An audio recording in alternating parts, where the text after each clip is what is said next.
Allez, ben on est parti du coup pour la fluidothérapie. Donc c'est une formation que j'avais déjà fait il y a un petit moment, donc peut-être que certains l'ont déjà vu. Il n'y a pas grand-chose qui a changé parce que la fluidothérapie n'a pas évolué beaucoup depuis 1 an. Mais c'est toujours une partie importante parce que c'est vraiment un traitement, la fluido. Donc c'est vraiment quelque chose qui est super important à bien maîtriser. Et ça concerne tout le monde, peu importe si on travaille à domicile, en clinique. Donc c'est vraiment un sujet fondamental. Comme d'habitude, la petite diapo pour si ça veut bien marcher ce truc, voilà. La petite diapo pour vous rappeler que, ces présentations, elles sont destinées à l'usage interne strict, des vétérinaires d'émergence et que pour des raisons de propriété intellectuelle et de droit d'auteur, on vous demande de ne pas les diffuser. Concernant le plan, on va faire, quelques petits rappels sur la distribution des fluides. Ensuite, on va s'intéresser à la partie très importante de quel fluide choisir, les différences entre les fluides qu'on a à notre disposition. On parlera après des voies d'administration et on verra comment on corrige une hypovolémie et une déshydratation. Et un petit mot à la fin sur les complications potentiellement associées à la fluidothérapie. Donc en introduction, comme je vous ai dit, la fluido, c'est vraiment le premier traitement qu'on va envisager dans la prise en charge de nombreuses pathologies. Excusez-moi, je fermais ma porte pour pas qu'il y ait trop de bruit. C'est un acte qui est vraiment nécessaire, y compris à domicile, hein, donc là, vraiment, ça concerne tout le monde, tout le monde. Et c'est en même temps quelque chose qui est super simple, super facile, et en même temps, ça peut être très dangereux, voire mortel si c'est mal exécuté. Donc, il faut bien se rappeler la physiologie de tout ce qu'on va revoir là, et bien prendre en compte la clinique de notre patient pour être, on va dire, bien curatif dans notre prise en charge, sans non plus être délétère. Donc, petit rappel pour commencer sur la distribution des fluides.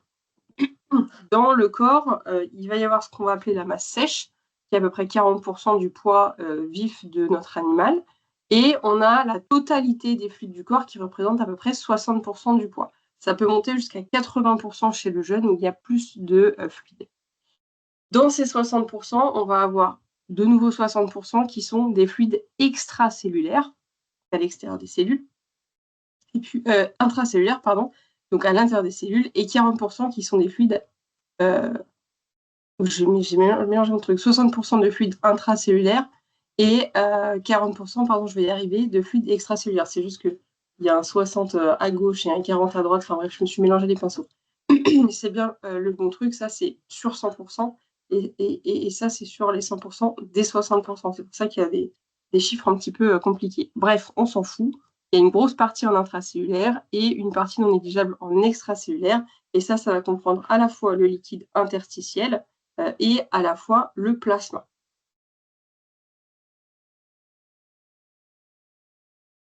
Ce qu'il faut comprendre aussi, c'est le terme de troisième secteur qu'on va parfois entendre quand il y a des pathologies particulières. On peut utiliser le terme création d'un troisième secteur. En fait, il existe ce troisième secteur, mais c'est des secteurs dans lesquels les fluides normalement ne s'accumulent pas. Ça va comprendre des fluides particuliers, comme par exemple le liquide péritonéal, le liquide pleural, le liquide cérébrospinal, l'humeur aqueuse, les liquides contenus dans le tractus digestif, les liquides synoviales, etc., etc. Donc c'est un troisième secteur, ce n'est pas vraiment du liquide interstitiel, c'est pas vraiment du plasma non plus, enfin, c'est pas du plasma, mais ça concerne vraiment une très très très faible quantité. Et puis parfois sur des pathologies particulières, on va avoir accumulation de liquide, du coup qui rentre dans ce liquide extracellulaire, dans une zone particulière. Je sais moi, si par exemple vous avez je sais pas, une obstruction digestive, un SDTE, un volvulus, un machin, vous pouvez avoir création d'un troisième secteur au niveau digestif. Et là, du coup, la répartition des fluides est un petit peu différente. C'est ça qu'on appelle qu'on rentre sous le terme création d'un troisième secteur. Donc ça, c'était pour la distribution des fluides dans le corps. Et ensuite, ce qui va être très important, c'est la distribution des ions dans ces fluides. Ils ne sont pas répartis pareil en fonction de la localisation. Au niveau intracellulaire, c'est le potassium qui est majoritaire. Donc, vous avez sur le petit schéma, là, ça représente une cellule ici avec son petit noyau. Donc, c'est vraiment le potassium ion majoritaire, avec très peu de sodium et de chlore. A contrario, au niveau de l'espace extracellulaire, donc que ce soit le liquide interstitiel ou intravasculaire, on va avoir essentiellement du sodium et le chlore qui est un petit peu il n'a pas trop de caractère, lui, il suit le chlore. Et ça, c'est très important puisque les mouvements d'eau entre l'intérieur et l'extérieur de la cellule vont suivre le sodium. Donc, c'est vraiment hyper important, cette répartition des ions. Donc, sodium-chlore en extracellulaire et potassium en intracellulaire. Ça nous amène à parler d'osmolarité, qu'on appelle aussi tonicité du fluide. C'est le nombre de particules osmotiquement actives par litre de solution. Et si on veut estimer cette osmolarité, c'est une formule approximative, simplifiée, mais qui est très utile.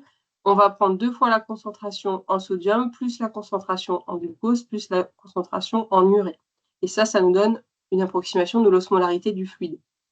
Et ça va déterminer les mouvements d'eau entre les compartiments, puisque l'eau va toujours vouloir aller du milieu le moins osmotiquement actif vers le milieu le plus osmotiquement actif.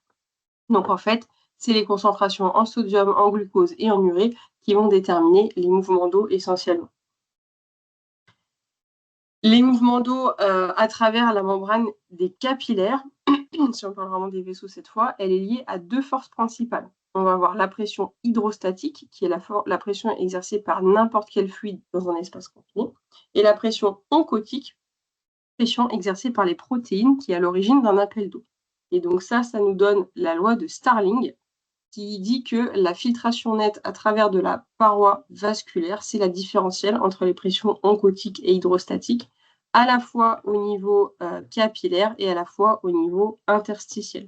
Et donc la différence entre ces 2 pressions-là, eh bien, ça va nous donner la filtration nette. Donc soit il va y avoir sortie d'eau du capillaire vers l'extérieur, soit entrée d'eau de l'extérieur vers le capillaire. Ça, c'est une notion qui est extrêmement importante parce qu'on voit tout de suite que si jamais on perfuse trop de fluide en quantité, peu importe déjà le type de fluide, on va augmenter cette pression hydrostatique capillaire. On a plus de liquide sur des capillaires qui ont la même capacité, ça va pousser sur les parois. La pression oncotique, elle reste stable. On n'a pas spécialement touché à l'albuminémie. Donc, qu'est-ce que ça va provoquer? Une sortie d'eau au niveau des capillaires et donc un œdème interstitiel. Donc, on voit tout de suite que ces mouvements d'eau entre les différents secteurs vont être hyper importants. Et donc ça nous détermine le choix des fluides à perfuser, puisque si on prend des cristalloïdes, a priori, un isotonique, les mouvements ils vont s'équilibrer entre le milieu intra- et extracellulaire. À l'inverse, un hypertonique, comme on a dit que l'eau allait du milieu le moins osmotique vers le plus osmotique, si on met de l'hypertonique en extracellulaire, l'eau va sortir des cellules et on va se retrouver avec une déshydratation intracellulaire. Et à l'inverse, les hypotoniques, l'eau va vouloir rentrer à l'intérieur des cellules et c'est pour ça que les hypotoniques sont interdits en réanimation et à l'entretien et on va détailler ça tout de suite dans la partie sur le choix des fluides. Donc pour bien comprendre quel fluide on va pouvoir choisir, il faut vraiment revenir à la base et il faut revenir à la composition des fluides versus la composition du plasma, tout simplement.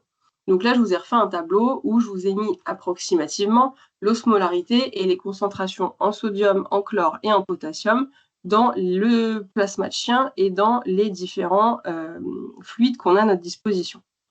Donc le plasma de chien, on a une osmolarité qui est aux alentours de 300 milliosmoles. Les valeurs sont sensiblement équivalentes chez le chat, il y a une petite différence. L'osmolarité du plasma de chien est un tout petit peu plus élevée, etc. Mais grosso modo, ça ne va rien changer au discours qu'on va avoir là. Donc, on a cette osmolarité à peu près à 300 milliosmoles. On a à peu près 150, 140 milléquivalents par litre de sodium. On est à peu près à 110, 120 pour le chlore et aux alentours de 4 pour le potassium. Voilà à peu près la composition du plasma de chien. On va commencer par s'intéresser aux cristalloïdes isotoniques, donc le ringerlactate et le NaCl 0,9, ceux qu'on a accès chez nous en France. Après, vous pouvez trouver dans les bouquins d'autres trucs, le plasma light ou les machins comme ça. Ils ont ça en Amérique du Nord, mais nous, on n'a pas. Donc, si on s'intéresse d'abord aux cristalloïdes isotoniques, c'est un fluide de première intention qui va convenir dans presque tous les cas. Donc vraiment, a priori, c'est très souvent le bon fluide. On va l'utiliser pour corriger des hypovolémies, des déshydratations, des désordres électrolytiques. Voilà. C'est le fluide le moins cher et le plus couramment utilisé. Les caractéristiques de ce cristalloïde isotonique. Il a une expansion volumique faible, c'est-à-dire que quand on le perfuse, ça ne va pas augmenter énormément le volume au niveau plasmatique, près de 20 à 25%. Il a une expansion volumique qui est transitoire, c'est-à-dire qu'assez rapidement, les fluides vont aller se répartir au niveau des compartiments, notamment interstitiels, et on considère qu'en 30 minutes, on a 75% du volume perfusé en IV qui a quitté ce compartiment. Donc c'est vraiment une expansion volumique qui est transitoire. Il peut provoquer une dilution. Donc attention, si on a un animal qui est anémié, en hypoprote, en état d'hypocoagulabilité, etc., il y a un pouvoir de dilution. Et il y a un risque potentiel de surcharge, notamment si on fait des bolus trop importants ou si on perfuse trop longtemps, surtout chez les cardiopathes qui vont moins bien tolérer les hypervolémies, et surtout chez le chat qui est très sensible à l'hypervolémie. Et ça va se traduire par des œdèmes pulmonaires, interstitiels, cérébraux, épanchement pleural, abdominal, etc., etc. Si on s'intéresse maintenant à la composition de ces cristalloïdes isotoniques. Donc, je vous ai remis les valeurs pour le ringère lactate et le NaCl09.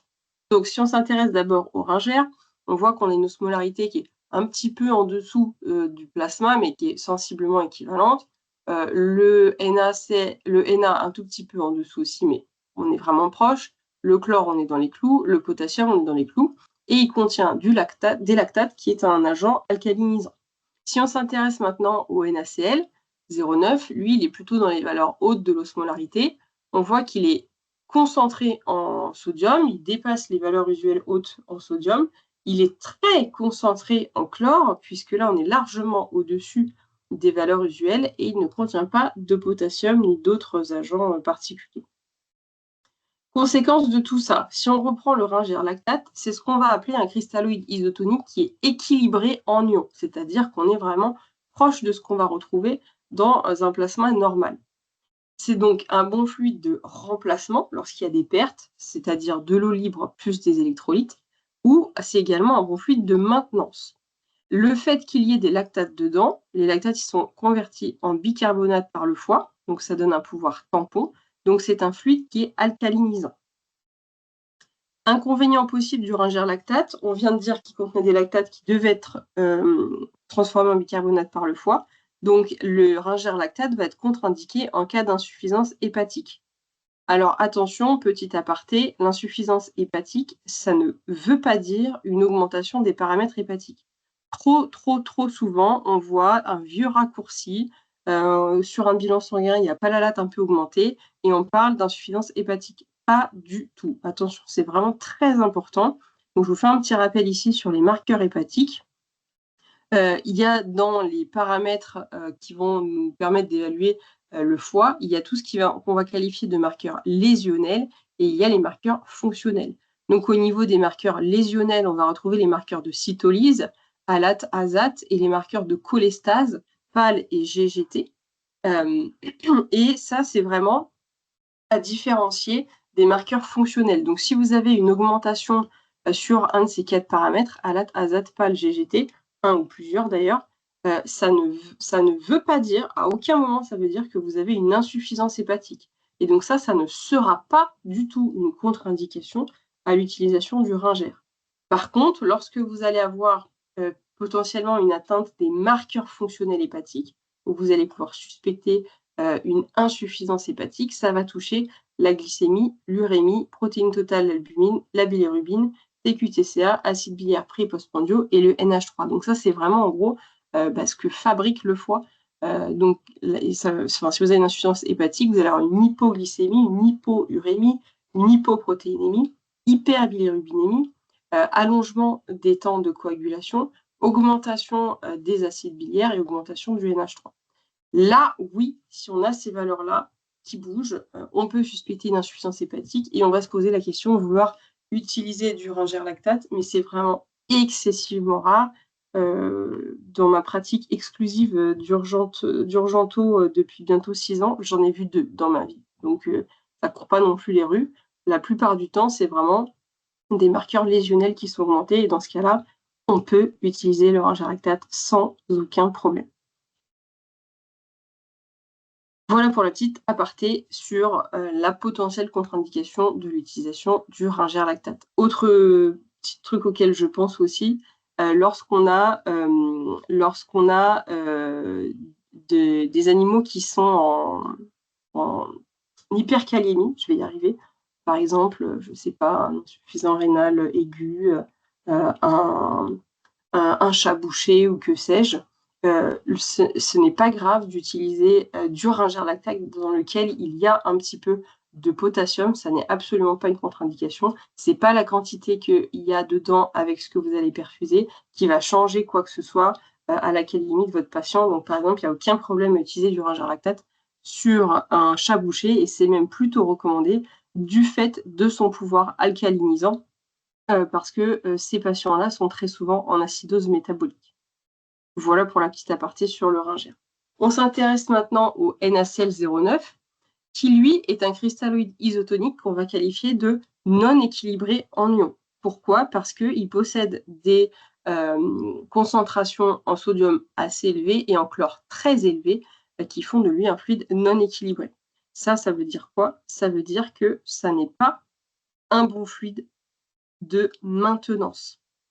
Donc, pour un remplacement, lorsqu'il y a eu des pertes, voilà, vous avez un animal qui est déshydraté, qui a beaucoup vomi ou je ne sais pas trop quoi, pas de problème.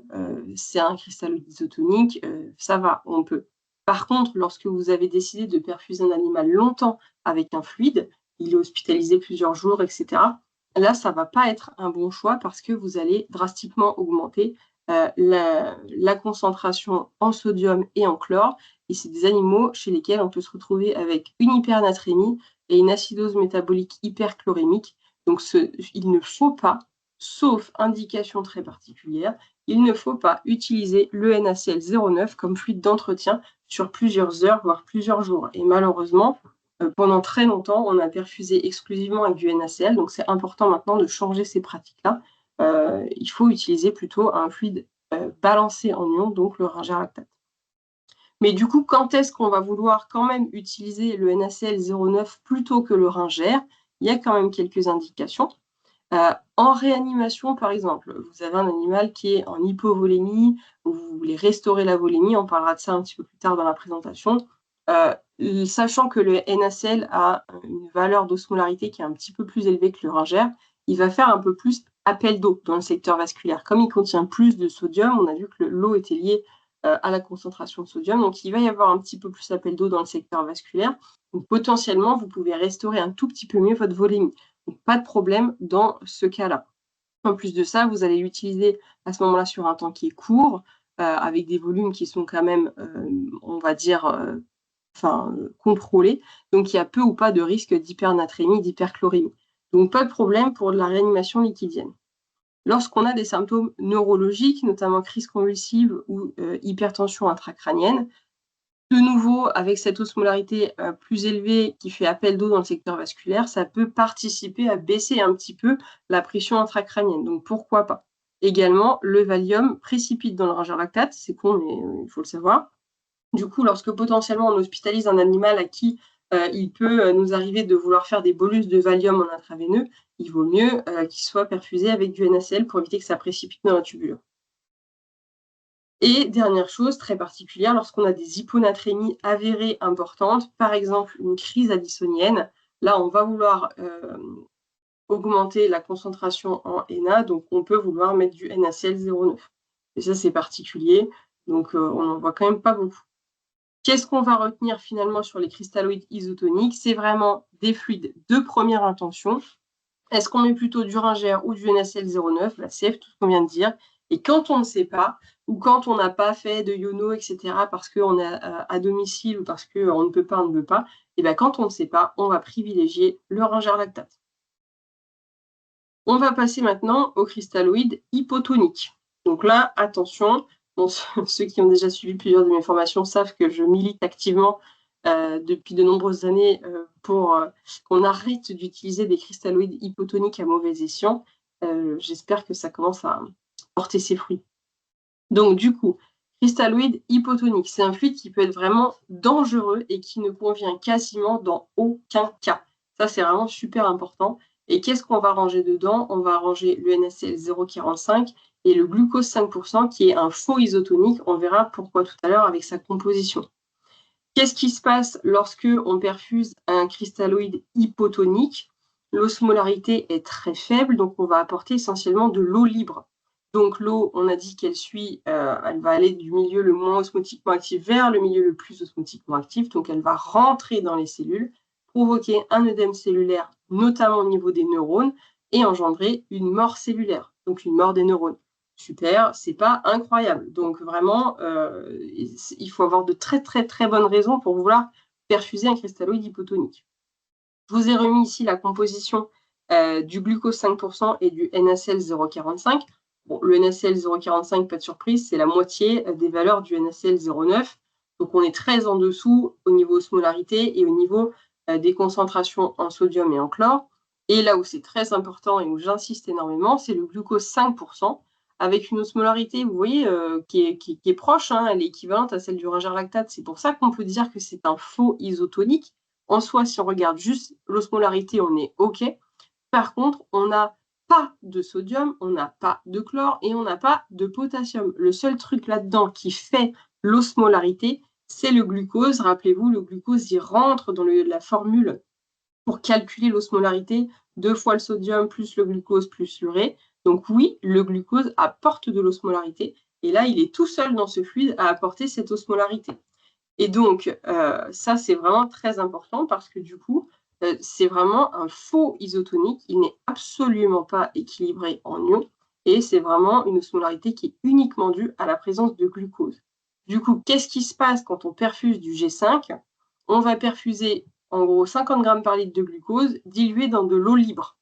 Le glucose, tout de suite, il y a du glucose qui se balade dans le plasma. Qu'est-ce qui se passe? Du boum, sécrétion d'insuline, rentrée du glucose dans les cellules. Hop. Et donc, qu'est-ce qui reste au niveau plasmatique? Simplement de l'eau libre. Et l'eau libre, qu'est-ce qu'elle va faire? Elle va rentrer dans les cellules, elle va créer des œdèmes et une mort cellulaire. Donc, vraiment, même s'il a l'osmolarité d'un isotonique, c'est vraiment à considérer comme un hypotonique. Quand est-ce qu'on va vouloir utiliser un hypotonique? Parce que là, pour l'instant, j'en ai dépeint un tableau assez négatif, mais c'est vraiment important. Et les indications, elles sont extrêmement spécifiques et extrêmement restreintes. C'est pour corriger des déficits en eau libre et des corrections d'hypernatrémie. Alors attention, les protocoles de correction des hypernatrémies, c'est des trucs super compliqués. C'est des corrections qui doivent être très lentes.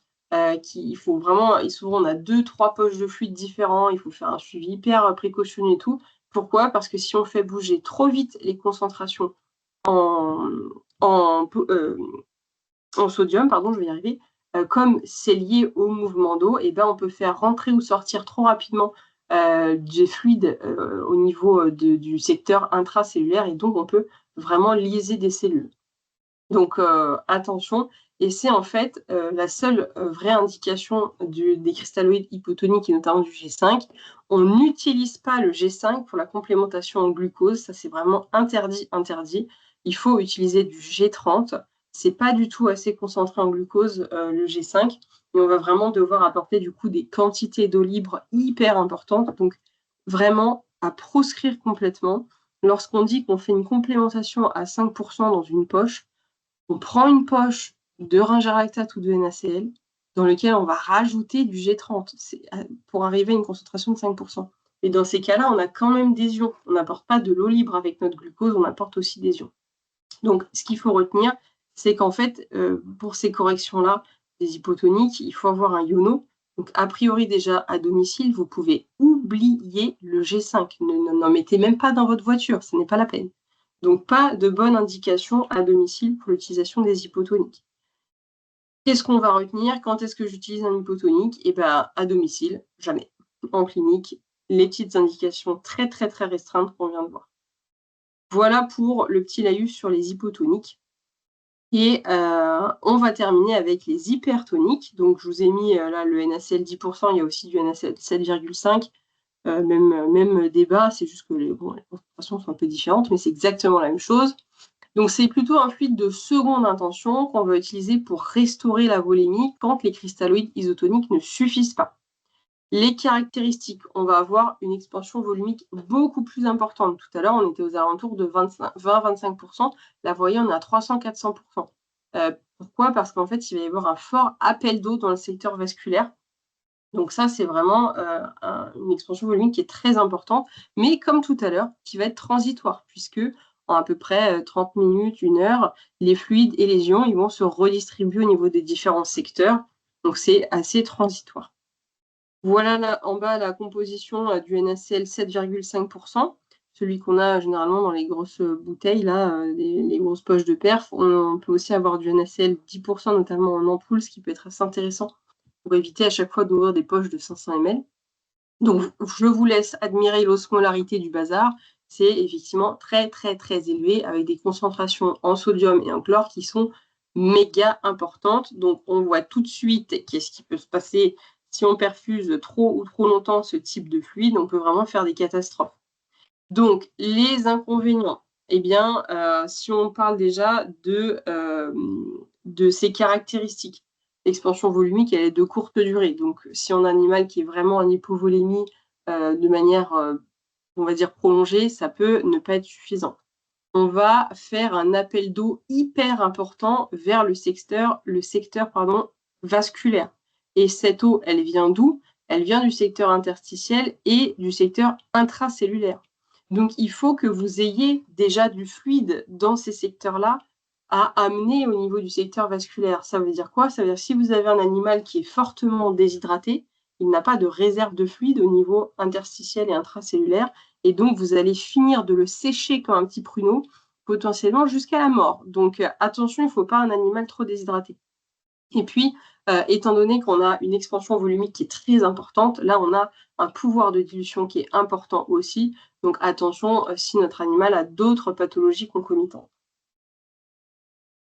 Le risque de surcharge, évidemment, il est décuplé avec ce type de produit-là, vu qu'on va faire une expansion volumique très importante. Donc attention aux cardiopathes, attention aux chats.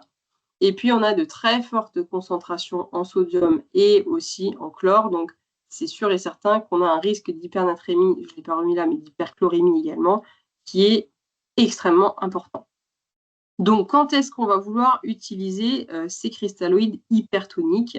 Eh bien, en réanimation, plutôt en seconde attention, de par cette osmolarité élevée, ça va faire un fort appel d'eau dans le secteur vasculaire. Dans ces cas-là, ça reste de nouveau un temps court avec un volume restreint, donc peu ou pas de risque d'hypernatrémie, hyperchlorémie. On va pouvoir aussi l'utiliser en cas d'hypertension intracrânienne, donc œdème cérébral. Là, on va vraiment vouloir créer cet appel d'eau du secteur intracellulaire vers le secteur vasculaire pour baisser la pression intracrânienne et donc augmenter la pression de perfusion cérébrale. Donc, par exemple, sur des traumas crâniens, sur un animal qui a beaucoup convulsé, qu'on suspecte en hypertension intracrânienne, etc., ça va être intéressant d'utiliser un hypertonique. Donc, ça peut être aussi du mannitol en fonction des indications. Une petite précision, parce que je ne sais pas s'il y en a qui utilisent le petit chat là pour poser des questions, mais je ne vois pas la fenêtre. Donc, si vous avez des questions, n'hésitez pas vraiment à mettre votre micro et à intervenir à voix haute. Hein. Hop, et donc, on enchaîne très, très rapidement sur les colloïdes, parce qu'en fait, concrètement, on n'arrive plus à s'en procurer, donc on va vraiment aller très, très vite.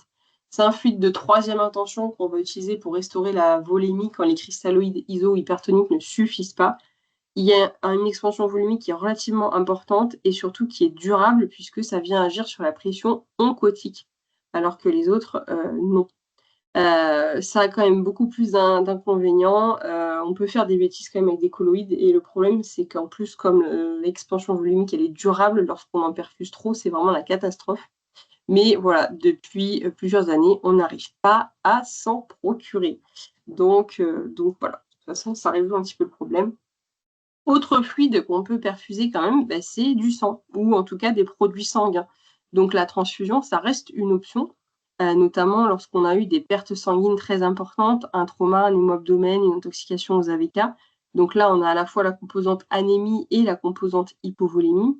Et parfois, sur des indications particulières, anémie, CIVD, thrombopénie, il y en a d'autres, on peut vouloir transfuser des produits sanguins. Et juste pour rappel, les produits qui sont disponibles, c'est soit du sang total, frais ou réfrigéré. Là, on apporte du volume, de l'hémoglobine, des facteurs de coag et du fibrinogène. Un tout petit peu de plaquettes si c'est du sang frais. On va avoir le concentré globulaire, où là, on apporte beaucoup moins de volume, mais beaucoup d'hémoglobine, et le plasma frais congelé. pour apporter du volume, des facteurs de coag et du fibrinogène. Donc là, c'est sûr que on va pas détailler ça. Il y a eu une conf sur la transfusion il n'y a pas longtemps qui est accessible en replay si vous avez envie d'en savoir plus. Voilà pour les types de fluides. J'espère que c'est assez limpide pour vous. Et maintenant, on va pouvoir parler des voies d'administration qu'on a à notre disposition. Donc, on a évidemment la voie... Il y a quelqu'un qui veut poser une question. Barbara, on entend, ton micro est ouvert. Oui, Agathe, je capte pas bien. C'était pour une question.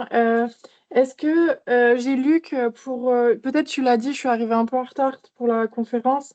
Est-ce que tu sais pourquoi le réingé lactate c'est déconseillé en cas d'insuffisance hépatique? Oui, tout simplement parce qu'en fait, ça contient du ringère. Et le ringère, il doit... du ringère, n'importe quoi, des lactates. Je dis le mauvais mot. Des lactates qui doivent être convertis en bicarbonate par le foie. Donc, s'il y a une insuffisance hépatique, cette conversion-là, elle n'est plus possible et donc tu vas avoir une accumulation très importante de lactate et donc ça va faire une acidose métabolique avec l'acide lactique et donc on va éviter ça. Donc, c'est juste par rapport à la concentration en lactate qu'il vaut mieux ne pas utiliser de ringère lactate dans les cas d'insuffisance hépatique. Le lactate, il est converti en bicarbonate par le foie et donc ça peut faire... Ça va faire une accumulation du coup d'acide lactique.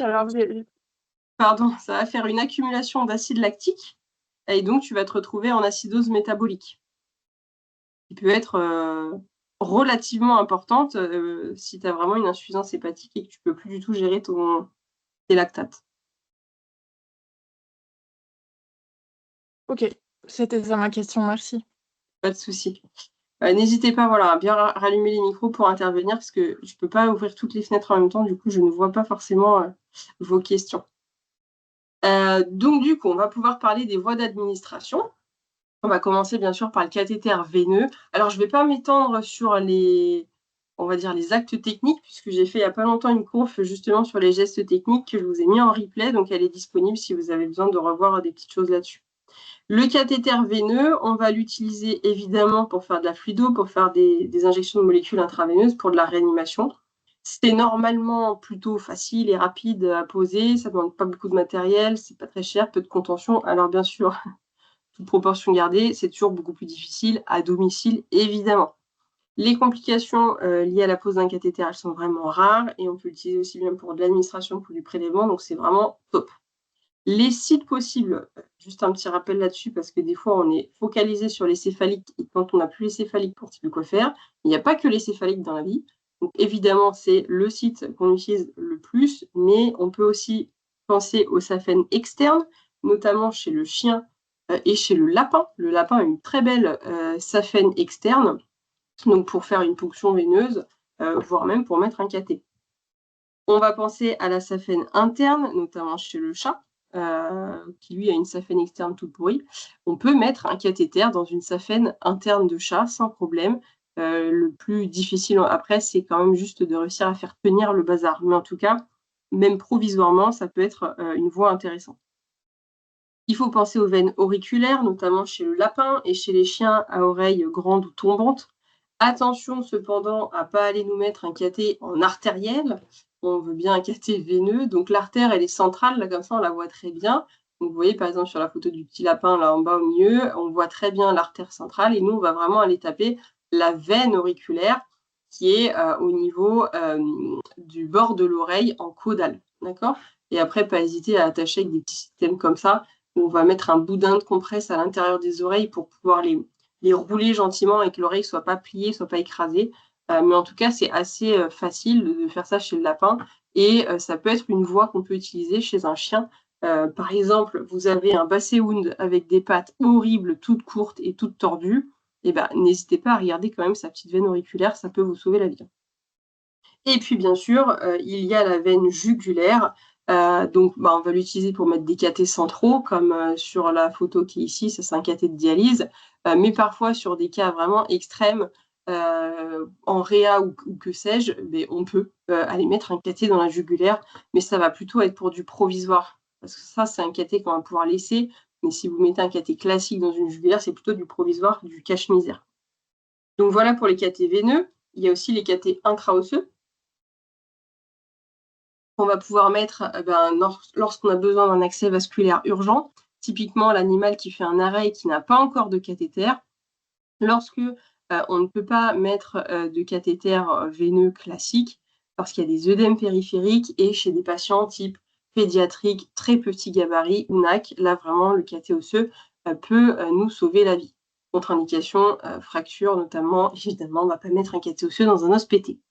Je vous fais un tout petit rappel des sites sur lesquels on peut mettre le cathéter intra-osseux. Il va falloir privilégier, si on veut laisser le cathéter en place, des sites où on est en extra-articulaire. Donc, les plus faciles, ça va rester la fosse intertrochantérienne, donc comme vous avez ici numéroté en 1, ou la tubérosité tibiale, donc le long du plateau tibial en 2. Là, au moins, vous êtes sur des sites qui ne sont pas trop difficiles et vous êtes en extra-articulaire. L'aile de l'ilium et l'ischium, très franchement, c'est quand même assez difficile, donc je ne vous recommande pas forcément en première intention. Et le tubercule majeur de l'humérus et la surface plane du tibia, c'est pour le coup assez facile. Par contre, c'est en intra-articulaire, donc c'est vrai que pour laisser un cathéter, c'est pas foufou. Voilà ce que ça peut donner en image sur les 2 sites principaux que je vous ai donnés. Donc par exemple, ici et ici, sur le petit furet en bas à droite, vous êtes sur la fosse intertrochantérienne fémorale, et puis pour les 3 autres, vous êtes sur la tubérosité tibiale, donc vous voyez sur un lapin, sur un petit rat, sur je sais pas trop ce que c'est, peut-être un chinchilla, le machin en bas à gauche, mais en tout cas, sur des NAC et sur des patients pédiatriques, ça marche bien. Si vous avez jamais fait du cathéter intraosseux, n'hésitez pas le jour où, voilà, malheureusement, vous avez euthanasié un petit patient et que vous souhaitez vous entraîner, vous pouvez voilà, essayer de mettre un petit cathé intraosseux. C'est le plus facile, ça reste chez les patients pédiatriques parce qu'ils ont une corticale au niveau de l'os qui est très molle et donc on rentre vraiment hyper facilement. Donc n'ayez pas peur lorsque vous avez un petit chaton, là, des fois on se tape des petits chatons de quelques semaines à peine. Franchement, mettre un cathéter veineux, c'est un enfer. Le cathéter intraosseux, c'est la révolution, quoi. Donc n'ayez pas peur de le faire, ça peut vraiment vous aider. Et surtout, du coup, si votre animal il a besoin de fluide. Du coup, Et puis, on fait ça vigile, ça leur fait pas mal? Enfin, si, ça alors, doit en leur fait, faire ça va mal, quand même mais... vachement dépendre de l'état de ton animal. S'il est moribond, tu peux faire éventuellement une petite anesthésie locale ou mettre un tout petit peu de lido, tu vois, en sous-cutané, en local, mais franchement, ils réagissent pas tellement. Par contre, c'est sûr que s'il se tortille, ça va pas être possible. Il va peut-être falloir le sédater un tout petit peu. Mais bon, généralement, quand on arrive à mettre un cathé intraosseux, c'est qu'il va pas très bien. Alors après, on va dire, je module ce propos, c'est sur les NAC. Parce que pour le coup, vous pouvez avoir un NAC qui est pas du tout moribond, mais qui a besoin d'un cathé. Et là, c'est vrai que le poser vigile, c'est pas toujours facile, hein. Donc, dans ces cas-là, il faut envisager une petite sédation. Ok. Ok. Pour la voie sous-cutanée, on va bien sûr en parler aussi parce que ça reste quand même une voie d'administration qu'on doit utiliser assez fréquemment, notamment à domicile où on n'a pas toujours facilité la possibilité de poser des cathéters à tout bout de champ. Donc là, ça va être normalement quand même réservé plutôt à la correction d'une déshydratation discrète. Si vous avez un animal qui est sec comme un pruneau, vous ne pouvez pas envisager de le réhydrater correctement par voie sous-cutanée. Sinon, il faudra lui mettre des volumes atroces. Ça peut nous permettre aussi de prévenir des pertes à venir. Si vous avez un animal qui n'est pas encore cliniquement déshydraté, mais vous savez que par exemple, il a encore pas mal de diarrhée, et malgré vos traitements, ça ne va pas s'arrêter d'un coup, vous pouvez anticiper des pertes à venir et lui faire de la perfusion sous-cutanée. Et par contre, ça va être réservé à du cristalloïde isotonique uniquement. On ne met pas d'hypo ou d'hypertonique en sous-cutané. Et puis, c'est une mauvaise voie pour de la phytothérapie de remplacement, lorsque notamment ça va toucher au secteur vasculaire, parce que là, on va le voir juste après, mais on n'est pas du tout assez efficace. Autre voie possible d'administration, qu'il ne faut pas oublier, parce que malgré tout, ça reste des voies faciles, même en urgence, il y a la voie orale, tout simplement. Par la bouche, si l'animal y déglutit, ou via une sonde de réalimentation. vous avez un animal qui commence à se déshydrater un petit peu, mais qui a de l'appétit, etc. et tout, vous pouvez très bien recommander aux gens de favoriser la prise de boisson en mettant, par exemple, un peu de, je sais pas, des petits bouts de poulet, un peu de jus de je sais pas quoi, de jus de thon ou que sais-je dans de l'eau pour juste stimuler la prise de boisson par voie orale. À éviter, bien sûr, en cas de régurgitation, de vomissement ou si les volumes sont trop importants, mais l'absorption va être relativement lente. Donc, s'il y a des pertes importantes, s'il y a une hypovolémie, ça ne va pas suffire. La voie intrapéritonéale, c'est une solution qui est possible. Il vaut quand même mieux favoriser une voie intraveineuse ou intraosseuse, mais si on n'a pas le choix, etc., pour X raisons, ça peut quand même être une solution. Attention, l'absorption de nouveau est lente, donc c'est également inadapté pour les pertes importantes ou les hypovolémies. On peut mettre quand même des assez gros volumes en intrapéritonéal. Attention juste à l'inconfort abdominal. Et puis, dernière voie à ne pas négliger aussi, c'est la voie intrarectale, parce qu'en fait, il y a beaucoup de choses qui vont être absorbées au niveau du côlon, notamment l'eau. Donc, on peut mettre une sonde de réalimentation insérée au niveau du rectum et du côlon et administrer des fluides par cette voie-là. C'est réalisable notamment chez les NAC et chez les patients pédiatriques, chez qui on ne veut pas ou on ne peut pas poser un cathéter. Donc ça, il ne faut pas l'oublier. Et ça va être mieux absorbé que, par exemple, du sous-cut ou de la voie orale ou intrapéritonéale. Donc c'est vraiment une voie très intéressante. Attention juste à y aller doucement, à mettre des sondes qui sont souples, etc., pour ne pas faire de lésions au niveau du côlon. Mais sinon, c'est vraiment une voie intéressante à utiliser. Donc voilà pour les voies d'administration. Et donc maintenant, on va reparler de comment est-ce que je corrige une hypovolémie. Donc, mini rappel sur l'hypovolémie, ça concerne vraiment le secteur vasculaire uniquement. Donc là, on n'est pas sur le secteur interstitiel, on n'est pas sur le secteur intracellulaire, on est vraiment sur le secteur vasculaire. Et donc, il faut remplir le secteur vasculaire. On va parler d'hypovolémie vraie lorsqu'on a eu une perte de volume intravasculaire. Et on va parler d'hypovolémie relative ou de choc distributif lorsque on n'a pas perdu réellement de volume, mais on se retrouve avec une inadéquation entre le contenu et le contenant. Donc ça, c'est les cas qu'on retrouve les plus souvent quand on a des animaux qui sont en état de choc et qu'on va appeler en choc hypovolémique. En fait, c'est des chocs distributifs où il n'y a pas eu de perte de volume. Comment est-ce qu'on va diagnostiquer une hypovolémie? Eh bien, c'est tout d'abord un diagnostic qui est clinique. Donc, on va aller rechercher les signes cliniques de l'hypovolémie, que idéalement, il faut vraiment maîtriser absolument sur le bout des doigts et qu'il faut toujours penser à aller vérifier quand on examine un patient. Donc, ça va être la fréquence cardiaque, la qualité du pouls, la couleur des muqueuses, le TRC, la température des extrémités et le statut mental. Ça, c'est vraiment les 6 paramètres cliniques instantanés pour évaluer la volémie. Ensuite, on va avoir d'autres choses, mais qui peuvent prendre plus de temps à évaluer. Donc, parfois, il faut avoir l'animal en hospitalisation. Ça va être la diurèse, la turgescence cutanée et le suivi du poids. Donc ça, c'est un petit peu plus anecdotique. Je vous ai remis ici le tableau de comment vont varier ces paramètres cliniques de la volémie en fonction du choc et de l'avancement de votre choc. Généralement, le chien va commencer en tachycardie et va finir en bradycardie. Le chat, il commence directement en bradycardie généralement. Le pouls, il va être frappé, puis il va devenir de plus en plus faible jusqu'à devenir non palpable. Les muqueuses vont pâlir, le TRC va s'allonger, la température des extrémités et même la température rectale va baisser et on va avoir une diminution aussi de l'état de conscience. Et on peut avoir sur des chocs débutants compensés chez le chien une phase un petit peu en hyper où on va avoir un pouls qui va être bondissant, des muqueuses vraiment rouges, congestionnées, un TRC très rapide. Ça, c'est aussi des signes qu'on va retrouver chez le chien. Et puis, donc ça, c'était les paramètres cliniques. On va voir les paramètres paracliniques de l'hypovolémie et essentiellement les lactates qui sont vos meilleurs amis. On va pouvoir aussi évaluer hématocrite, protéines totales, pression artérielle, denticité urinaire, statut acido-basique électrolytique et la créatinémie. Mais on va vraiment en urgence se concentrer sur les lactates. Mini rappel sur les lactates.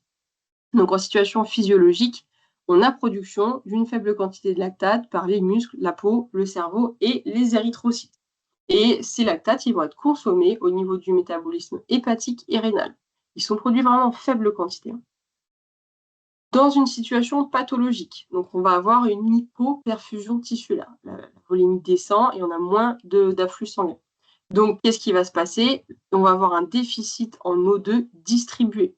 Donc, les cellules des tissus périphériques vont se retrouver en hypoxie cellulaire et le métabolisme aérobie normal, qui était celui que je vous avais montré là avec le cycle de Krebs et tout le bordel, qui permet la production d'ATP au niveau cellulaire, ce cycle-là ne va plus fonctionner parce qu'il nécessite de l'oxygène et donc on va passer sur un métabolisme anaérobie qui est beaucoup moins productif en ATP, mais qui va quand même nous permettre d'en produire un petit peu pour que la cellule continue à fonctionner. Et par contre, ça va produire beaucoup de lactate et possiblement dans tous les tissus, alors qu'avant, c'était juste dans certains tissus.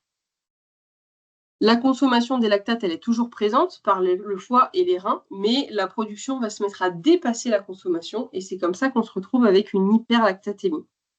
Attention, c'est quand même un marqueur qui est un petit peu tardif, puisque ça va intervenir après l'augmentation maximale du seuil d'extraction de l'oxygène sanguin au niveau des capillaires. Donc, il y a déjà une marge tampon, en fait, où le corps va tenter de s'adapter. Une fois qu'il n'y arrive plus, il passe sur ce métabolisme anaérobie et on se retrouve avec l'hyperlactatémie. Petit mot quand même sur le fait qu'il existe différents types de lactates.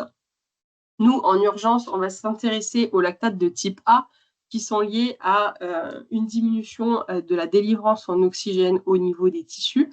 C'est ceux-là qui nous intéressent, mais on peut avoir aussi d'autres types de lactates, notamment les lactates de type B qu'on va retrouver dans des cas particuliers de CIRS, de sepsis, dans des cas de néoplasie, dans des choses un petit peu comme ça.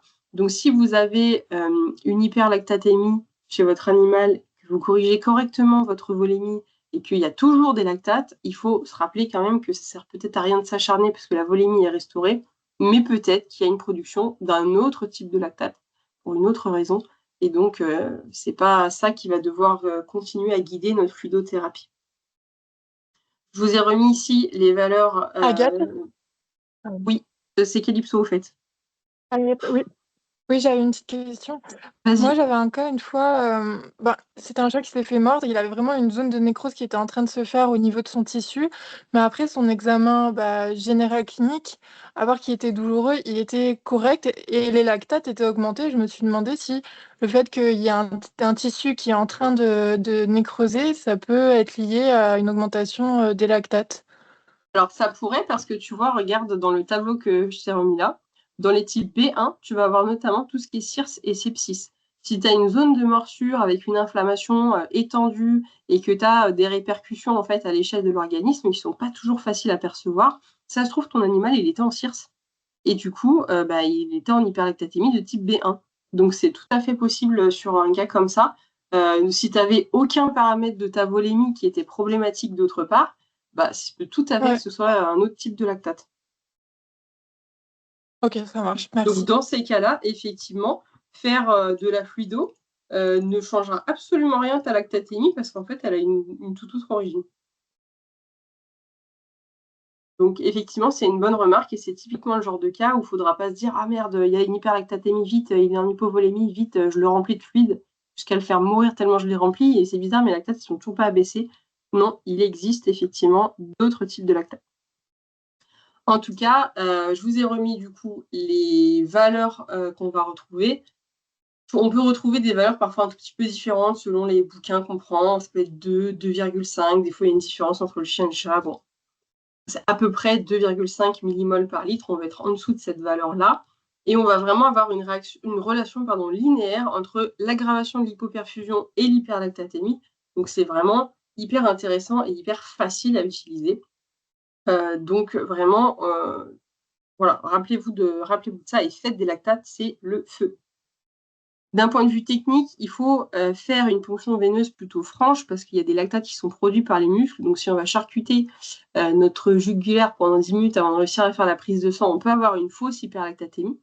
Il faut l'analyser immédiatement puisqu'on a une production de lactate par les érythrocytes. Donc, si on laisse notre tube traîner, nos globules rouges, ils vont produire des lactates et on va avoir une fausse hyperlactatémie.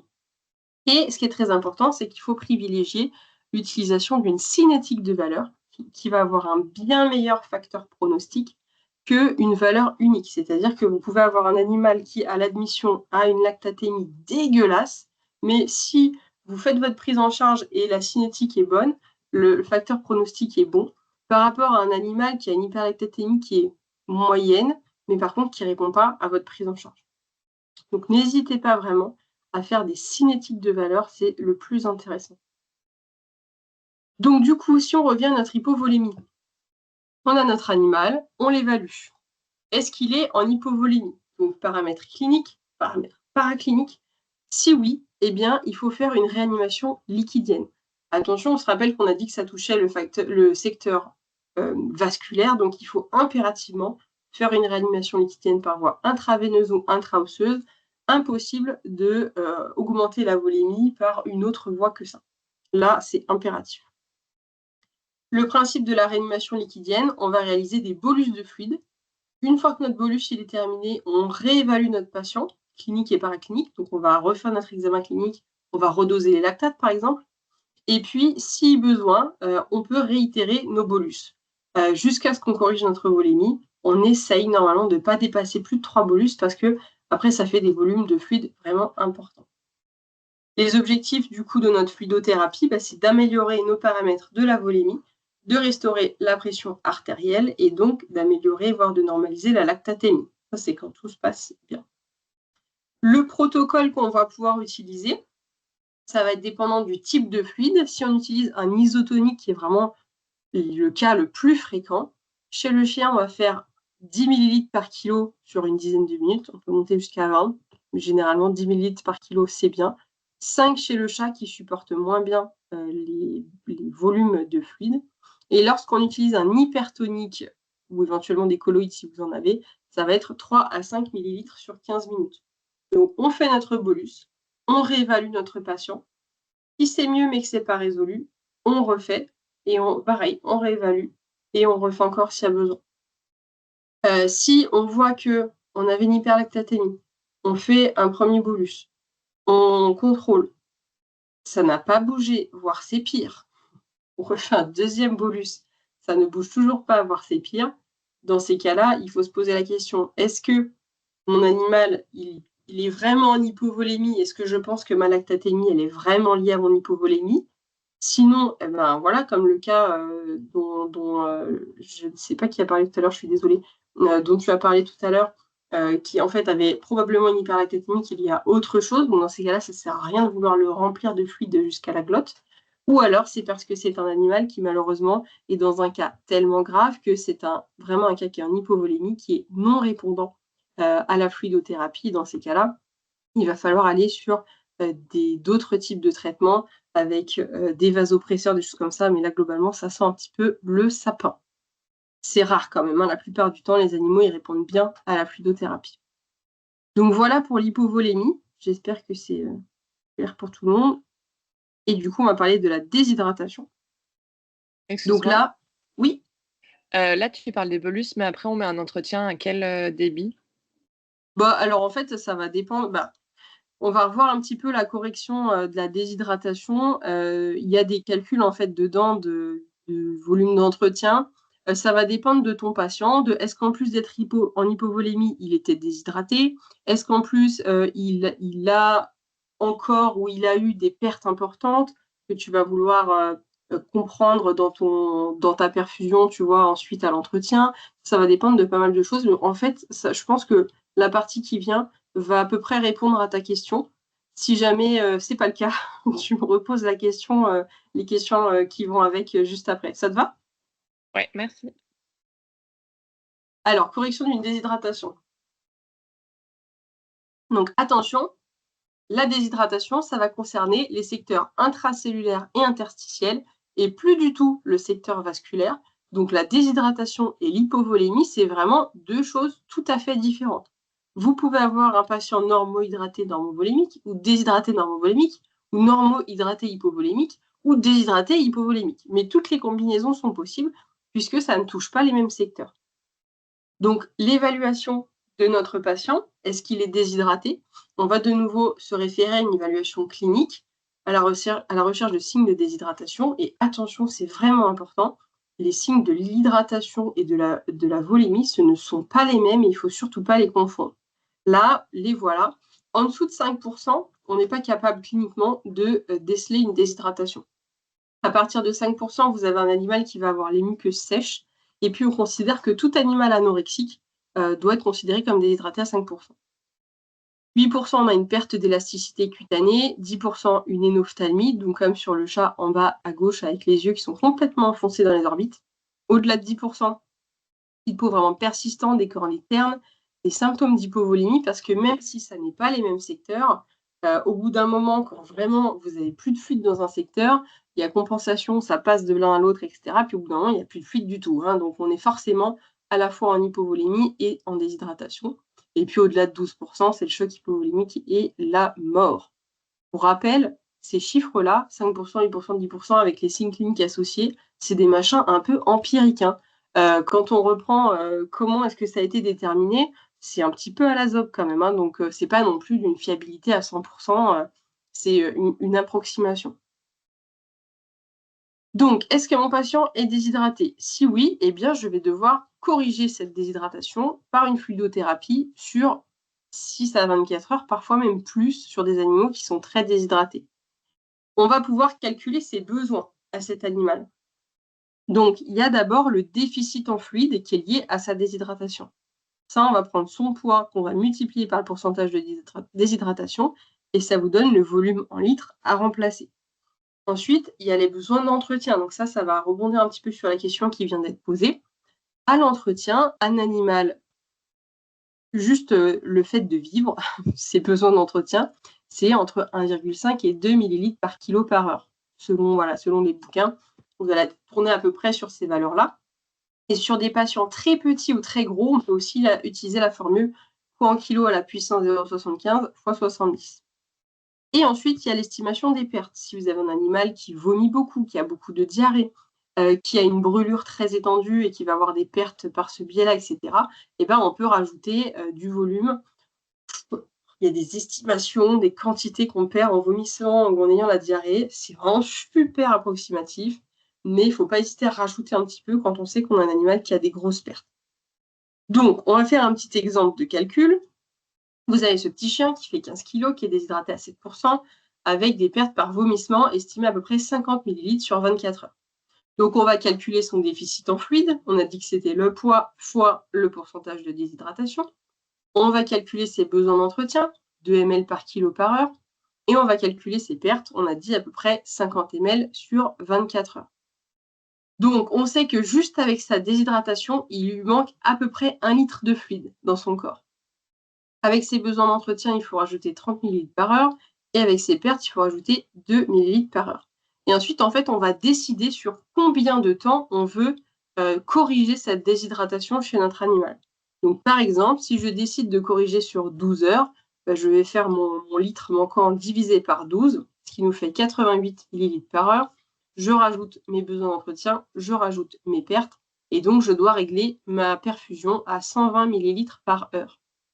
Si je veux au contraire corriger plus doucement cette déshydratation, 7%, ça commence à être pas mal, donc on peut vouloir être plus tempéré. Je décide de la corriger sur 24 heures, donc je divise 1050 par 24, ça nous fait 44.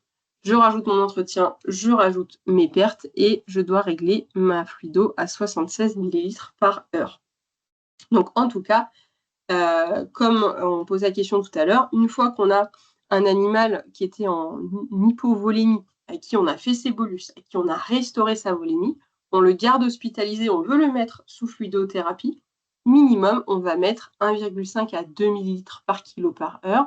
Et puis après, si c'est un animal, par exemple, qui ne mange pas, qui ne boit pas, on peut monter à 4 ml kilo heure. Si c'est un animal qui était déshydraté, on peut monter encore.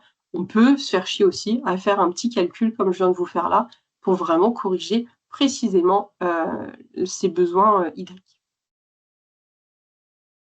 À domicile, qu'est-ce qu'on va penser de tout ça? Parce qu'en fait, à domicile, c'est une intervention qui est ponctuelle. C'est pas facile de corriger une vraie déshydratation.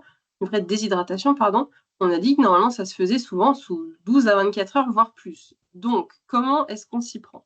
On peut envisager de faire de la réhydratation sous-cutanée. C'est facile, c'est rapide, pas beaucoup de contention, etc. Mais on sait que c'est pas très efficace. Et si on a besoin de gros volumes, typiquement, on reprend le cas qu'on vient de faire, le chien, il lui manquait 1 litre. ça commence à être compliqué de perfuser 1 litre en sous-cutané, hein.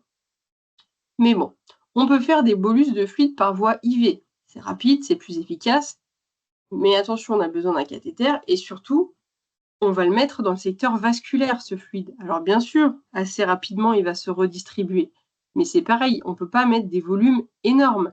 On ne peut pas mettre 1 litre d'un coup à un chien comme ça, et encore moins à un chat qui va mal tolérer les gros volumes d'un coup par voie intraveineuse. On peut très bien se dire, bah, je fais un petit peu des deux. J'en mets un peu, des quantités voilà, pas trop importantes, en gros l'équivalent d'1 ou 2 bolus maximum par voie intraveineuse, et je fais une perfusion sous-cutanée pour que ça prenne le relais un petit peu après. Je n'oublie pas les autres voies d'administration. Je peux faire par exemple une voie intrarectale sur mon patient pédiatrique ou NAC. Donc on essaye d'envisager un petit peu tout ça, mais il faut bien se rendre compte quand même que si on a une déshydratation qui est importante, dès qu'on va dépasser les 5%, franchement, ça n'est pas possible de corriger correctement cette déshydratation à domicile. Donc on commence la prise en charge à domicile et il faut vraiment proposer une hospitalisation pour prendre le relais sur plusieurs heures. Comment on s'y prend vraiment factuellement à la maison si on doit faire une réhydratation sous-cutanée? Après, ça peut nous arriver aussi en clinique, hein, sur des gens qui n'ont pas envie d'être interventionnistes et qui n'ont pas envie de laisser l'animal hospitalisé. Donc c'est relativement sécuritaire comme voie, ça c'est intéressant par exemple pour des patients cardiopathes où on a peur de mettre du volume par voie intraveineuse. Et puis lorsqu'on a des animaux très petits, très vieux, très maigres, où voilà, poser un cathé, ça peut vite être compliqué.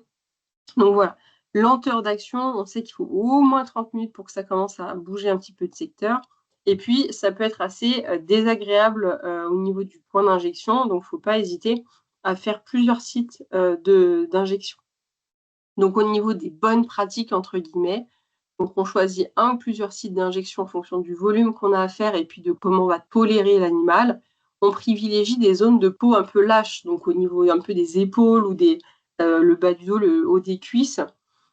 Attention, ça m'est déjà arrivé moi en clinique à Lyon, d'avoir un animal qui venait du domicile, qui a été référé pour être hospitalisé, et en fait il avait reçu de la fluido sous-cute au niveau des épaules, mais un peu vers l'avant, et le temps que les gens se décident, machin, ou qu'ils viennent en clinique, ça avait descendu, et en fait il en avait plein les pattes, et impossible de lui poser un cathé au niveau des céphaliques. Donc c'est vrai que si vous l'envoyez ensuite pour qu'il soit hospitalisé, privilégiez peut-être plutôt vers l'arrière pour être sûr de ne pas gêner la prise en charge par la suite. Au niveau du volume à injecter, il n'y a pas vraiment de vraies recommandations, on va dire, super strictes là-dessus. Dans les publis, c'est quand même pas très décrit, c'est pas une voie très... Voilà, dans les bouquins de réf, rien là-dessus. Mais en tout cas, on essaye de ne pas dépasser 10 à 20 millilitres par kilo par site. Donc en fait, c'est pour ça qu'on se rend compte aussi des limites, c'est que si vous avez un animal qui commence à être très déshydraté, ça fait des volumes énormes. Clairement, on ne peut pas faire ces volumes-là en sous-cutané. Un petit mot très rapide sur les complications possibles. Donc elles sont rares, ces complications, si la fluido elle est bien conduite et que le patient il est bien évalué et réévalué au cours de sa prise en charge. Mais on peut avoir quand même des complications qui mettent en jeu le pronostic vital. Notamment la surcharge volumique, qui est la complication la plus grave et la plus fréquente. Les plus sujets sont les patients évidemment cardiopathes et les chats qui sont beaucoup plus sensibles à la surcharge. Donc on va avoir potentiellement une décompensation cardiaque, un œdème pulmonaire et des épanchements pleuraux et ou abdominaux. Donc cliniquement, qu'est-ce qu'on va observer? On va avoir potentiellement une atteinte au niveau respiratoire, tachypnée, dyspnée, crépitant. On peut avoir une tachycardie, apparition d'un souffle cardiaque, apparition d'un bruit de galop, une distension jugulaire. On peut avoir une prise de poids de notre animal aussi qui va stocker du volume, un animal qui est agité, et puis carrément sur des cas particuliers, on peut se retrouver avec un jetage qui apparaît ou un chémosis chez le chat. Donc voilà la complication la plus fréquente. Donc sur des patients qui sont un petit peu à risque, on va faire attention au débit de fluide qu'on met, au volume sur les bolus, et il ne faut pas hésiter à faire une surveillance clinique plus importante de ces animaux-là et à surveiller notamment la fréquence cardiaque, la fréquence respiratoire, la courbe respiratoire et voir s'il y a des modifications de l'auscultation cardiaque. Autre complication plus rare, souvent en lien avec la natrémie. Si on fait bouger la natrémie trop rapidement, on l'a dit, c'est associé au mouvement d'eau. Donc on peut avoir des mouvements d'eau trop rapides vers l'intérieur ou l'extérieur des cellules et créer soit un œdème cérébral, soit une déshydratation neuronale, et donc avec apparition de signes neurologiques. Et puis après, on peut avoir aussi apparition d'autres désordres électrolytiques et acido-basiques avec le chlore, etc. Donc ça, c'est plutôt lorsqu'on utilise des fluides qui ne sont pas balancés en ions. Voilà pour les complications. Petit message de fin pour terminer. Donc vraiment se rappeler de la physiologie, de pourquoi les mouvements d'eau ils se font d'un secteur vers l'autre, etc. Hyper important de bien évaluer cliniquement et paracliniquement notre patient pour savoir est-ce que c'est un problème de volémie, est-ce que c'est un problème de déshydratation, de faire des suivis cliniques et paracliniques. Très important de bien choisir le fluide le plus adapté à votre cas et puis de bien choisir le volume et la voie d'injection en fonction de la situation. Typiquement, si je veux corriger une déshydratation ou une hypovolémie, je ne vais pas utiliser les mêmes volumes et les mêmes voies d'injection. Et on n'hésite pas à référer aux besoins après avoir initié, bien sûr, les soins à domicile, parce que dès qu'on commence à vouloir stabiliser notre animal, on va augmenter ses chances d'amélioration clinique. Vous voyez à domicile un animal qui est en hypovolémie, vous savez qu'il va devoir être hospitalisé derrière. Si vous corrigez son hypovolémie à domicile, la prise en charge sera 100 fois plus efficace que de lui faire perdre une demi-heure, une heure, le temps d'être transféré en clinique. Donc vraiment, il ne faut pas avoir peur de commencer la prise en charge à domicile. Voilà, je ne sais pas si vous avez des questions, si j'ai répondu du coup aux questions de tout à l'heure ou pas. Et s'il y en a d'autres, des questions ou des remarques ou des partages d'expérience. Oui. Agathe, Ouais. moi j'avais une question par rapport aux insuffisants rénales chroniques. Et comme tu disais, chez les chats, j'ai toujours peur de leur mettre trop, etc. Et certaines fois, il est genre 1h, 2h du mat. Pour des questions financières, par exemple, ils savent que le chat il est insuffisant rénal depuis un petit moment. Et donc, la créatinine a monté. Et je sais pas, il est 1h ou 2h. Ils veulent pas forcément faire hospitaliser. Ils préfèrent l'emmener le lendemain chez leur veto. Donc, généralement, j'essaye de mettre un cathéter. Mais après, au niveau des volumes, je suis toujours gênée parce que c'est sûr qu'il faudrait une perfusion continue sur au moins 24 heures. Mais du coup, j'aime bien faire des bolus, mais j'ai toujours peur de mettre trop ou je veux pas les noyer. Enfin, j'ai un peu, à chaque fois, je suis en stress avec ça pour savoir si je mets le bon volume. Il faudrait que je fasse les calculs, mais encore une fois, sur le temps que je reste avec eux, je sais pas si tu as des conseils à donner ou peut-être quelque chose, enfin, parce que des fois, ils sont déshydratés à 10% et je sais pas si je me lance à faire les calculs, mais des fois, je fais un peu à la louche, je mets pas des gros volumes, mais voilà. Donc là, Je tu parles voulais d'un cas peut-être. qui resterait hospitalisé chez toi entre 2h et 8h du matin ou que tu rends et qui va chez son veto le lendemain matin? Bah, je parle des cas, surtout les insuffisants rénaux chroniques. Oui, par exemple, il est entre minuit et 2h. On le fait pas hospitaliser pour la nuit, mais D'accord, on le ne fait pas lendemain hospitaliser. matin, le vétérinaire le récupère Ok, la journée, par exemple. ouais. Bah alors, en fait, on revient typiquement à ce qu'on disait tout à l'heure, c'est-à-dire que c'est impossible pour toi de corriger cette déshydratation, surtout pour une déshydratation à 8-10%, en là, juste le temps d'une consultation. C'est impossible. Donc, je pense que ton approche, elle est bonne, c'est-à-dire que tu as raison d'avoir peur de mettre trop de volume. Tu peux absolument pas corriger le déficit en fluide d'un coup. Voilà. Donc, tu peux faire un petit bolus, effectivement, en IV, mais c'est un animal qui n'est pas en hypovolémie. Donc, c'est-à-dire qu'il est déjà normovolémique. Donc, même avec un seul bolus, tu vas déjà le faire passer en hypervolémie. Le chat n'aime pas ça du tout. Donc, il va falloir effectivement être précautionneux sur ton volume. Personnellement, je te conseillerais de ne pas dépasser 5 ml/kg sur un chat qui est vraiment normovolémique. Après, s'il est vraiment déshydraté à 10%, il est probable qu'il soit un petit peu en hypovolémie aussi. À la limite, tu pourrais monter à 10, mais ça paraît très périlleux de faire plus que ça. Ensuite, tu peux envisager de compléter avec une autre voie d'administration pour essayer de te dire ça va prendre un petit peu le relais d'ici à demain matin. Donc, faire un peu de sous-cute, faire un peu d'intra-rectal, faire tu vois, un petit peu autre chose, dire aux gens de favoriser au maximum la prise de boisson quand ils vont rentrer chez eux. Mais c'est sûr que tu ne peux pas Et tu peux faire les calculs, ça va pas te servir à grand-chose, hein, parce que de toute façon, tu l'as pas hospitalisé. Allô? Donc, Je capte. tu m'entends? Allô, allô? Nous avons perdu Barbara. Allô, allô? Je sais pas si les autres, vous m'entendez, si ça coupe pour tout le monde. Non, non, je t'entends très bien. Moi, c'est Je t'entends très bien. Ok, merde, Ouais, c'est ça coupe. Barbara Là, qui je est... t'entends. Là, je t'entends. Ah, on a... Mais pendant à peu près 30 secondes, je t'entendais pas. Ah, merde. Bon, bah, je Du sais coup, pas où est-ce que je par t'ai exemple, arrêté. je peux faire un bolus. Je peux faire un bolus parce que c'est vrai que j'avais fait ces eaux-là. Je me disais max 10 millilitres kilo. Mais en gros, je pourrais faire un bolus de 5 millilitres kilo et lui mettre en sous-cut 10 millilitres kilo, par exemple, je sais pas, 50 millilitres en sous-cut. Ouais, tu peux, hein. Ça, tu peux. Le sous-cut, franchement, ça craint quasiment rien. Ça va juste être de l'inconfort. Donc, au bout d'un moment, tu peux pas dépasser un certain volume. Mais oui, tu peux lui mettre 10 ml kilo, 10 ml kilo en sous-cut sur une fesse, 10 ml kilo en sous-cut sur l'autre fesse, et 5 ml kilo en IV. Ça semble OK, hein. Ça semble, toujours à adapter, bien sûr, à ton patient, mais tu pourras difficilement faire mieux sur une intervention ponctuelle comme ça, sur des gens qui ne te le laissent pas hospitaliser. Franchement, corriger une déshydratation, surtout une forte déshydratation, ça prend 24-48 heures, au moins.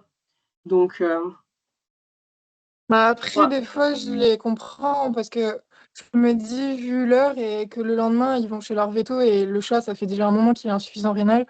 Je comprends des fois qu'ils choisissent cette option-là, même si c'est pas. Oui, Enfin, de oui, pas bien les sûr. Non, mais hospitaliser, même après, si pourtant.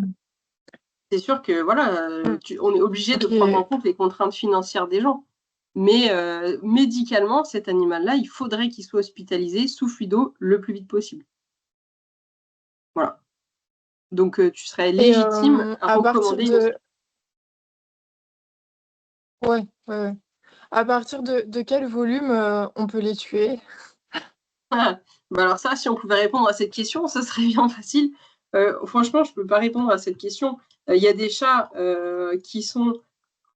Enfin, on sait que le chat est très sensible à l'hypervolémie. Et pour te dire, je ne sais pas si tu connais Anthony Barthélémy, qui était un des Gus qui travaillait au SIAMUL à Lyon, qui a travaillé longtemps là-bas, et maintenant il travaille à Versailles, là, chez les Bosons.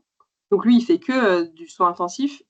Et dans cette clinique-là, ils sont très, très, très pointus en cardio. Et donc, depuis qu'il bosse là-bas, ça doit faire quelques années, il s'est mis à avoir des chats qu'il avait en hospice et à qui ils ont fait des échocardios pour X raisons. Et il nous disait la dernière fois qu'on s'est vu pour Consensus Géur que même sur des animaux qui sont à l'entretien, 2 ml kg/h sur des chats, il y en a déjà qui se mettent à avoir des cœurs qui s'arrondissent vachement à l'échocardio, qui ont des signes vraiment échographiques d'hypervolémie, même sur des fluidos vraiment, mais d'entretien, quoi. Donc, il faut vraiment quand même faire attention. La fluido, c'est un médicament. Un animal qui n'est pas déshydraté et qui mange, même s'il est hospitalisé, il n'a pas besoin d'être sous fluido. Il ne faut pas mettre tout le monde sous fluido parce qu'il est hospite. Donc, voilà. Mais on ne peut pas dire quel volume va tuer un chat. C'est vraiment patient dépendant. Mais tu sais qu'il faut faire d'autant plus attention chez le chat et globalement chez le cardiopathe. Et qu'il faut, quand tu hospitalises un animal où tu n'es pas trop serein, vraiment faire une surveillance, donc que ce soit toi ou tes ASV ou enfin, qui tu veux, mais fréquence cardiaque, auscultation cardiaque, fréquence respi, auscultation respi, pour vraiment détecter précocement des signes d'hypervolémie.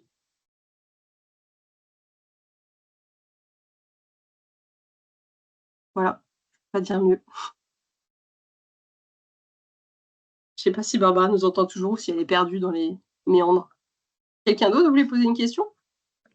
Ouais, salut Calypso. J'avais une petite question, justement, pareil, sur le DOM, sur tout ce qui est un petit peu pathologie cardiaque. Est-ce que du coup, tu préconises plutôt la voie intrarectale que sous-cut? Si vraiment on n'arrive pas à poser un cathé, je prends un chat pruneau totalement déshydraté où les veines elles pètent. Tu privilégies quelle voie du coup? Alors, la voie intrarectale, elle est très intéressante quand tu recherchais une voie intraveineuse que tu n'arrives pas à avoir. Donc, quand tu veux vraiment aller jouer sur le secteur vasculaire.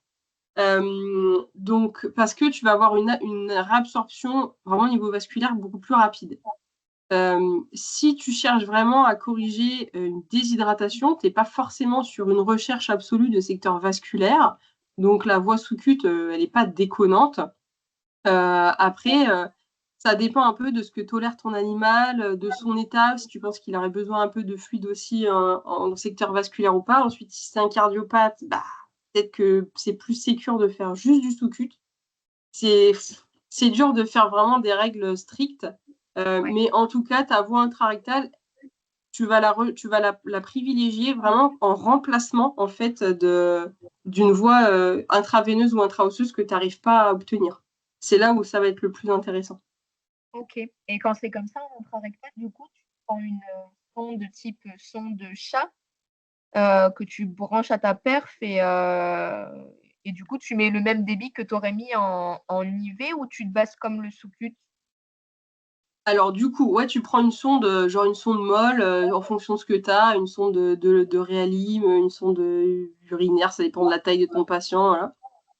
Tu peux brancher effectivement directement ta tubulure de perf avec ta perf, ou alors en fonction du volume, ça peut être juste une seringue, tu vois. Si tu as un tout petit patient et que tu dois lui faire 20 ml, tu prends une seringue de 20, tu la branches, tu pousses doucement.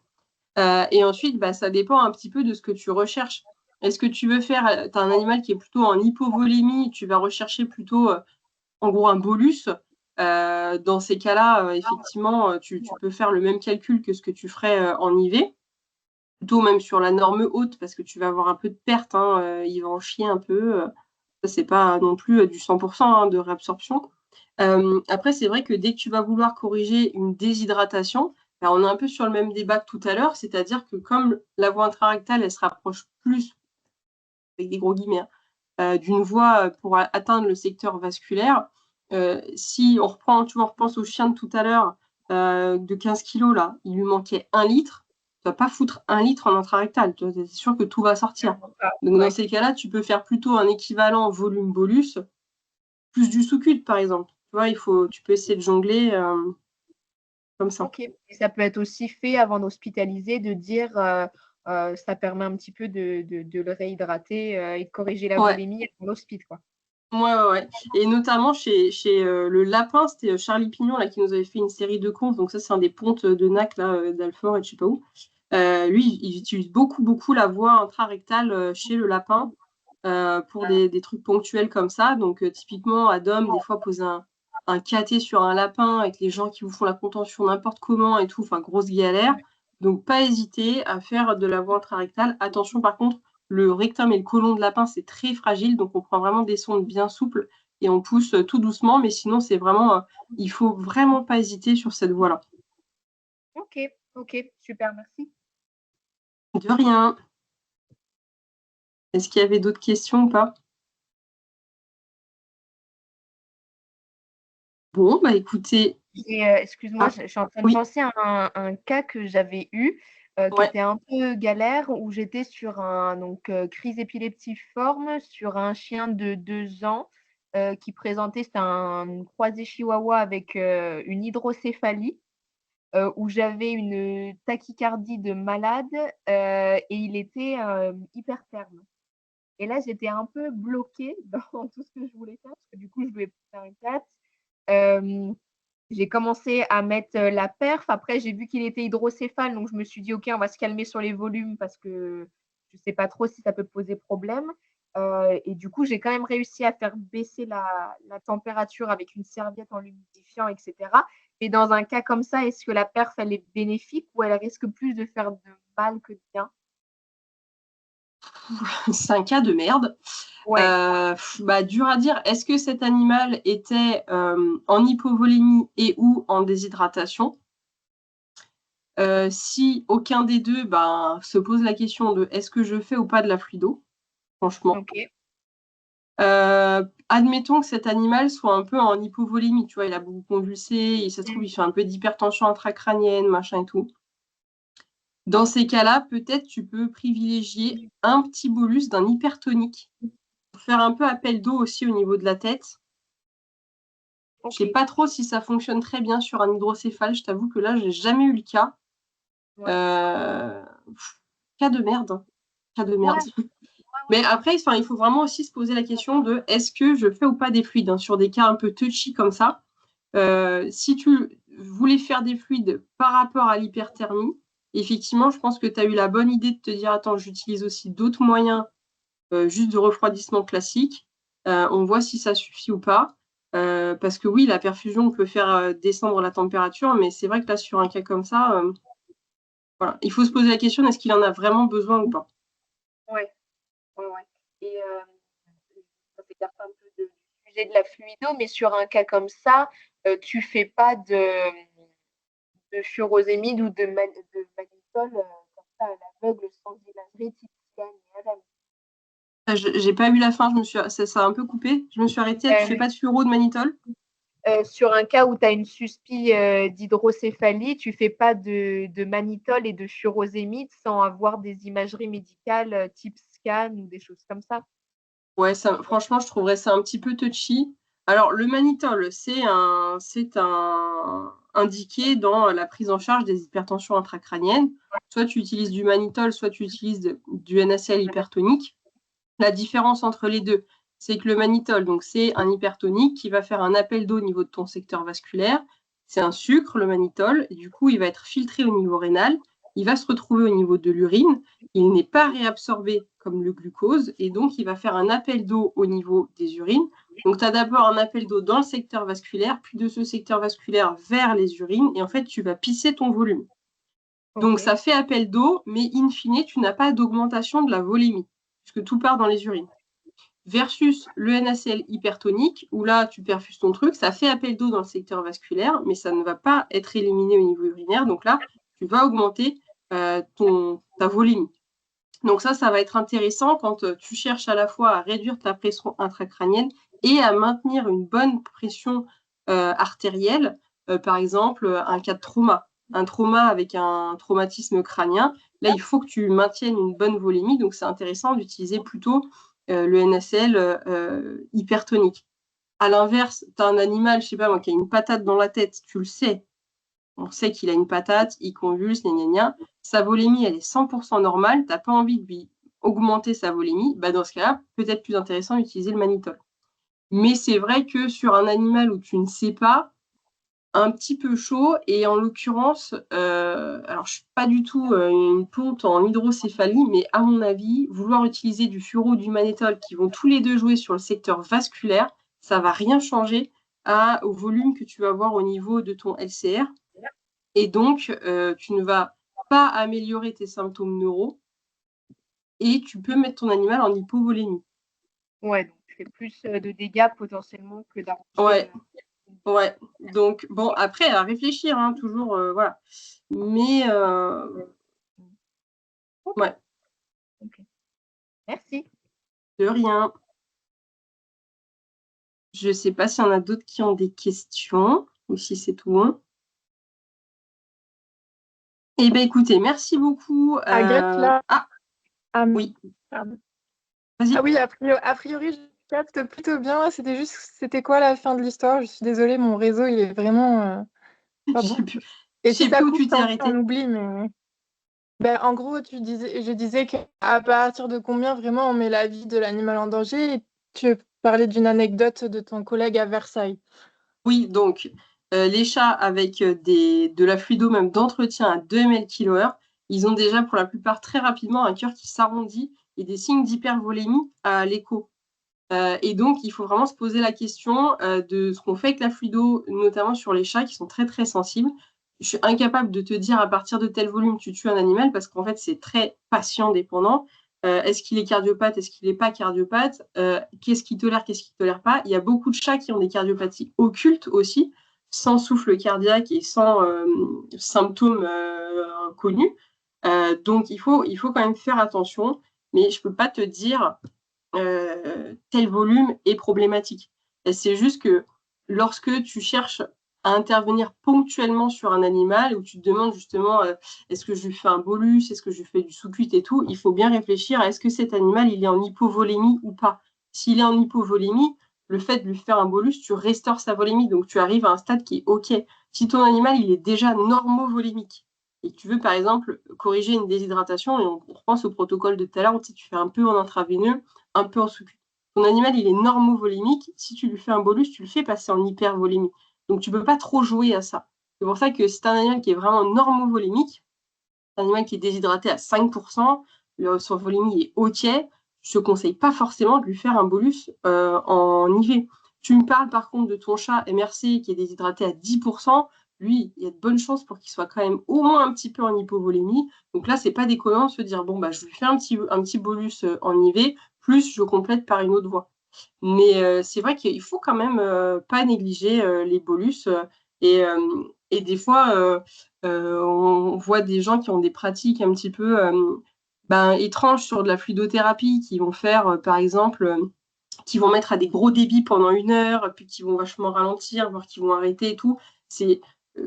C'est compliqué quand même d'envisager ces trucs-là parce que ça fait quand même des grosses variations de volume et que le corps a du mal à traiter.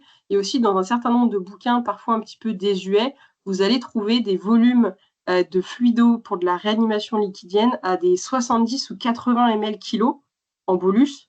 Ce n'est plus d'actualité de faire des trucs comme ça. Donc, il vaut mieux faire un petit bolus, réévaluer votre patient. Est-ce qu'il a besoin de plus ou est-ce que ça lui suffit? Si ça lui suffit, parfait, on ne fait pas plus. Parce qu'une fois qu'on lui a fait 90 ml kg et qu'en fait c'était trop, c'était trop. Donc, il vaut mieux vraiment faire petit à petit et puis bien réévaluer, bien suivre notre patient. Mais il n'y a pas de secret. Hein. Ok, ça marche, merci. De rien. Bon, merci à tous les courageux qui sont encore là. Merci à ceux qui regarderont le truc en replay. Et puis, j'ai plus qu'à vous souhaiter une bonne journée et bon courage pour ceux qui bossent. Merci, salut. Salut!